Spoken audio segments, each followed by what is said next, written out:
Hello student, आज हम लोग गॉस थ्योरम के सबसे इम्पोर्टेंट एप्लीकेशन को पढ़ेंगे जिसमें कि नॉन कंडक्टिंग और ये सॉलिड स्फीयर है, इसको चार्ज दिया गया है तो इसके कारण इसके बाहर सरफेस पर और इसके भीतर इलेक्ट्रिक फील्ड फाइंड करेंगे।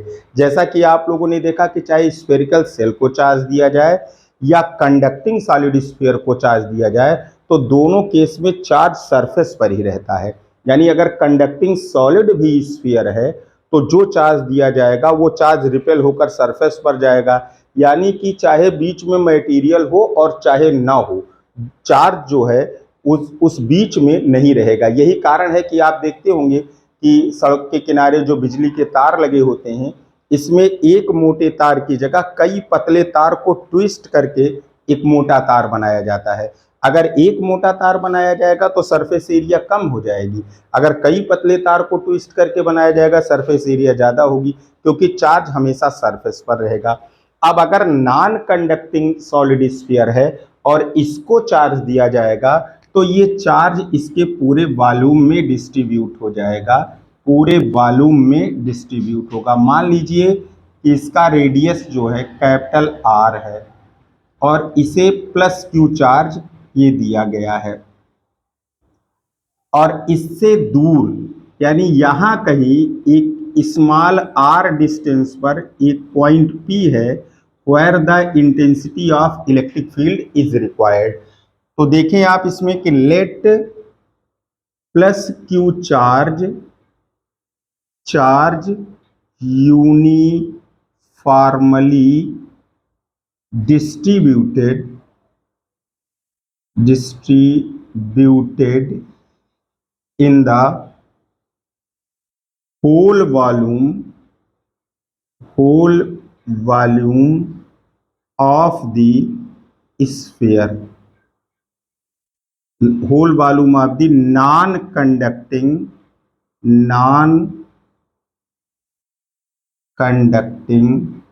solid sphere.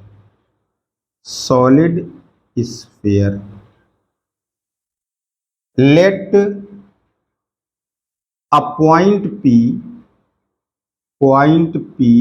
lies outside the sphere where the intensity of electric field is required। तो जैसा पहले और डेरिवेशन में किया था, इसमें भी एक स्फेरिकल गॉसियन सरफेस ड्रा करते हैं which passes through the point P and concentric to this non-conducting sphere. If we take a infinitely small area element dA around point P, अगर ये ले रहे हैं तो इलेक्ट्रिक फील्ड इंटेंसिटी क्या होगा, away from the positive charge, और इसका एरिया वेक्टर जो होगा वेक्टर डीए, ई और डीए पैरेलल होगा। और ये पॉइंट आर डिस्टेंस पर है, आर बाहर लाई कर रहा है, तो ये एक Gaussian spherical Gaussian surface draw किया। अब देखें इसमें electric flux passing through the small area element, electric flux passing through small area element क्या होगा, D phi E is equals to vector E dot vector D A. ये इतने से electric flux pass होगा ये, और ई और डी ए पैरेलल हैं तो डी फाई ई होगा E D A and cos zero होगा, कॉस जीरो की वैल्यू 1 है, D phi E is equals to होगा ई डी ए होगा।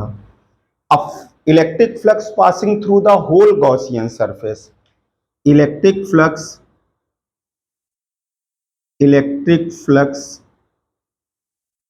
passing through the whole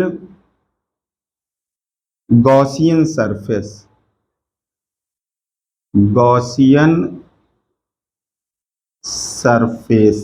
तो phi E is equals to होगा close integral of E D A होगा। ये vector E dot vector D A था और cos zero होने के नाते डी फाई ई कितना हो गया, ई डी ए हो गया phi E. Gauss theorem apply करिए तो इस गॉसियन सरफेस के भीतर कितना चार्ज है, पूरा का पूरा charge Q। According to Gauss theorem phi E is equals to क्या होगा, Q बाई एप्सिलॉन नॉट और E होगा और close integral of D A होगा, close integral of D A. Close integral of D A कितना हो, 4 pi R square, पूरा का पूरा सरफेस होगा तो Q by epsilon not is equals to E into 4 pi R square होगा और ये ई कहाँ आया है, outside, 1/4 pi epsilon not Q by R square. आप ये देख रहे हैं चाहे ये स्फेरिकल सेल हो जिसमें कि चार्ज सरफेस पर है, चाहे ये कंडक्टिंग सॉलिड स्फीयर है जिसमें भी चार्ज सरफेस पर होगा, उसके लिए उतना ही इलेक्ट्रिक फील्ड इंटेंसिटी बाहर आएगी। क्यों आएगी, क्योंकि जो गॉसियन सरफेस बाहर पास हो रहा है पूरा का पूरा चार्ज उसके भीतर पड़ेगा, चाहे ये चार्ज पूरे वॉल्यूम में हो चाहे ये सरफेस पर हो, इसके भीतर ही ये चार्ज रहेगा। तो ये जो फार्मूला इलेक्ट्रिक फील्ड इंटेंसिटी बाहर आई है 1/4 pi epsilon not Q by R square, यही पहले भी आई थी जब हम इसको स्फेरिकल सेल लिया था। अब अगर ये पॉइंट इस सरफेस पर लाई कर रहा हो, ई आउट के लिए ये फार्मूला हो गया। सेकेंड पॉइंट अगर इसमें आप देखें, second point, if small R is equals to capital R, मतलब क्या है कि ये पॉइंट पी जो है इसके सरफेस पर लाई कर रहा है स्मॉल आर। अब अगर इस पी से आप infinitely small area element P के पहले तो गॉसियन सरफेस ड्रा करिए, तो पी से पास होने वाला और इसी का सेंटर हो उसका, तो ये सेंटर हो, तो गॉसियन सरफेस अगर आप ड्रा करेंगे तो ये गॉसियन सरफेस इस स्फीयर के सरफेस को ओवरलैप करेगा, ये इसी के ऊपर होगा। और P के चारों ओर अगर इन्फिनिटली स्मॉल एरिया एलिमेंट दिए ये लेंगे तो जो इलेक्ट्रिक फ्लक्स होगा वो इलेक्ट्रिक वेक्टर ई होगा, ये दूर की ओर होगा और इसका एरिया वेक्टर डी ए ये इसके पैरेलल होगा। अब फिर इस केस में अगर आप देखें तो electric flux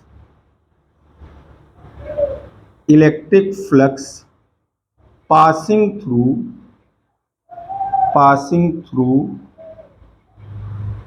the whole Gaussian surface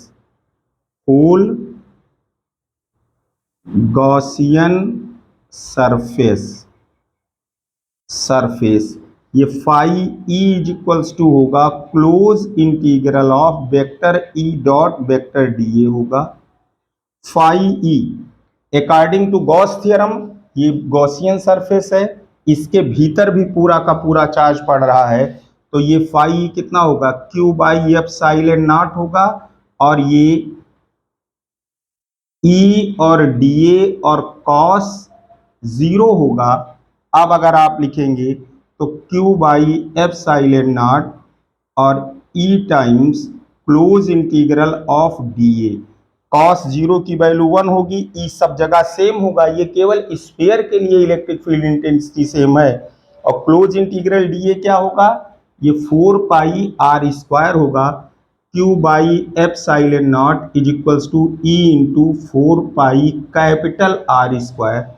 ई जो सरफेस पर होगा that is 1/4 pi epsilon not Q by capital R square, ये इसके सरफेस पर इलेक्ट्रिक फील्ड इंटेंसिटी होगा। और थर्ड, यही एक अलग पॉइंट है कि अब की बार जब ये पॉइंट यहां शिफ्ट करेगा और गॉसियन सरफेस आप ड्रा करेंगे तो इस सरफेस के भीतर भी चार्ज पड़ेगा, जबकि स्फेरिकल सेल और कंडक्टिंग सॉलिड स्फीयर के लिए जब आप भीतर इसके गॉसियन सरफेस ड्रा करते थे तो कोई चार्ज नहीं होता था। थर्ड स्टेप अगर इसमें देखें,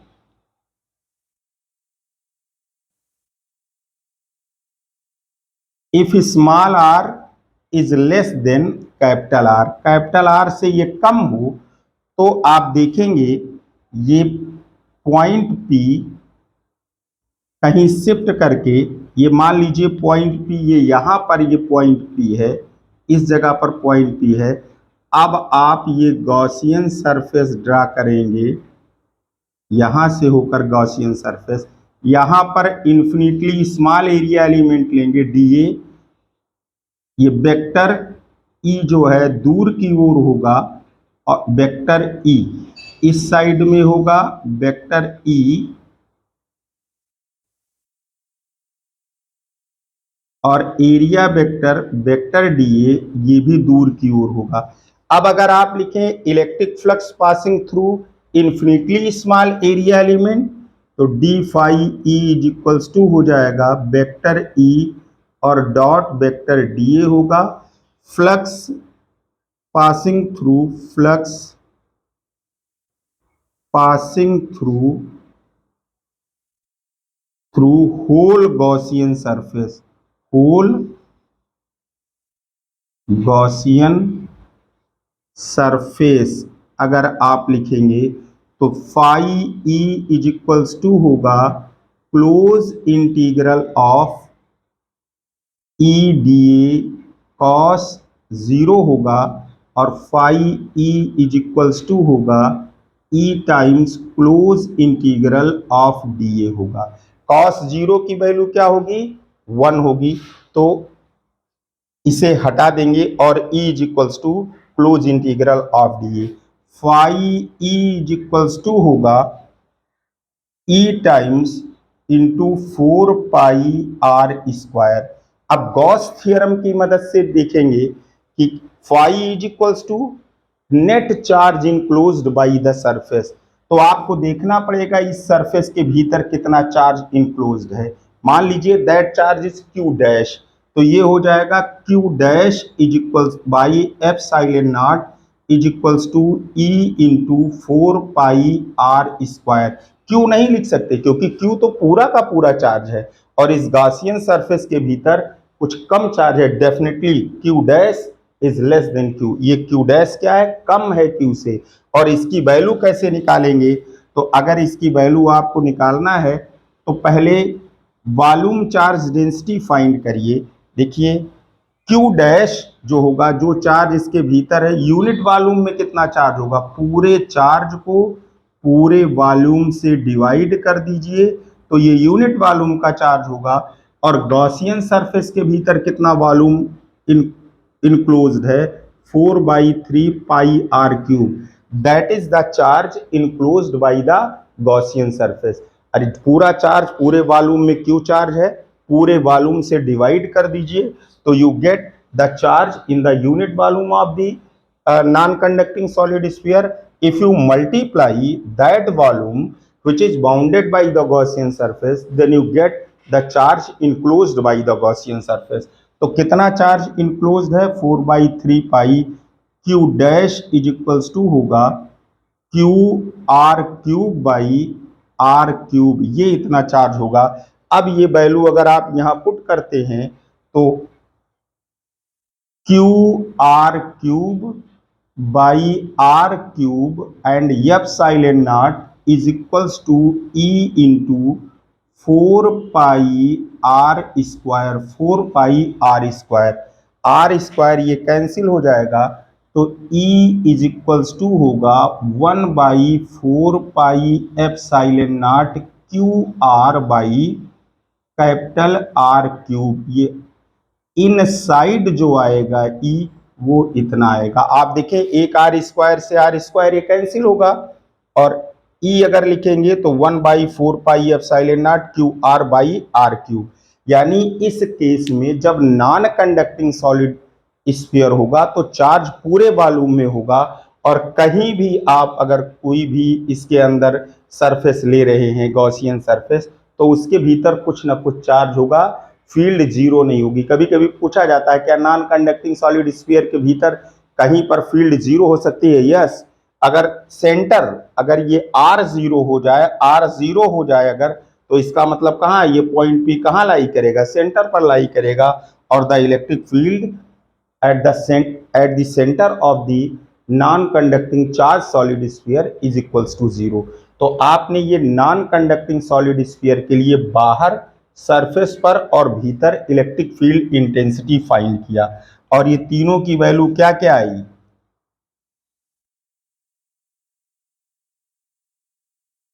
ई आउटसाइड, ई आउट ये आया है उतना ही जितना पहले आया था, 4 pi epsilon not Q by R square. E surface पर कितना आया है? सरफेस पर 1/4 pi epsilon not Q by capital R square. पर ई इनसाइड और दोनों केस में, यानी कि spherical shell, charge spherical shell और चार्ज कंडक्टिंग सॉलिड स्फीयर में 0 आया था।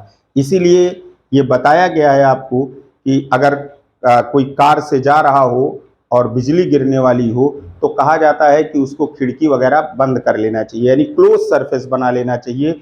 जो चार्ज आएगा वो कार के सरफेस पर आ जाएगा, भीतर इलेक्ट्रिक फील्ड नहीं होगी और कोई डैमेज नहीं होगा। तो ये इनसाइड जो आया है that is 1/4 pi epsilon not Q R by R cube. अब अगर ग्राफिकल रिप्रेजेंटेशन इसका देखें हम, तो ग्राफ अगर बनाएं तो ये नॉन कंडक्टिंग सॉलिड स्फीयर है, चार्ज्ड है आर रेडियस का, कैपिटल आर रेडियस का, ये नॉन कंडक्टिंग सॉलिड स्फीयर है। अगर ये लाइन आप ड्रा करें हॉरिजॉन्टल लाइन, ये इलेक्ट्रिक फील्ड को अगर इस डायरेक्शन में आप ड्रा कर रहे हैं, देखिए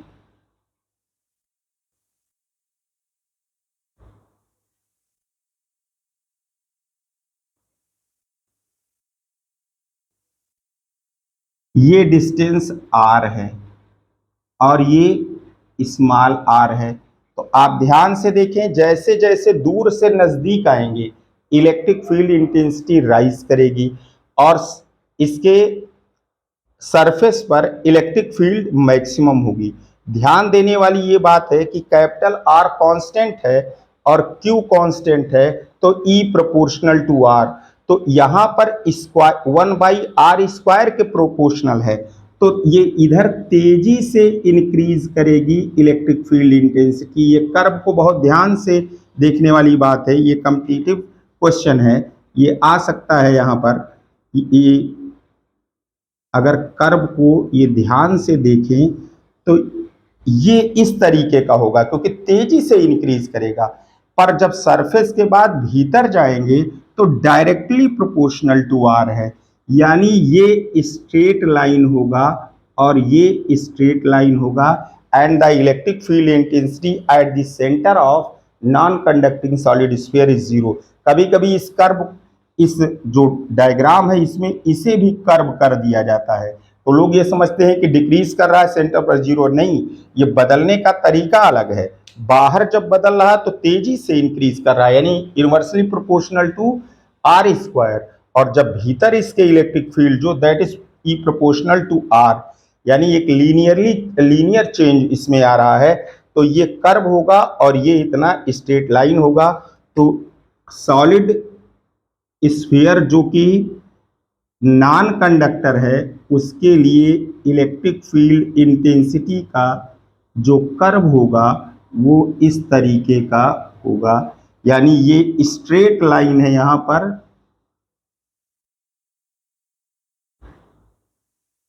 स्ट्रेट लाइन ये होगा।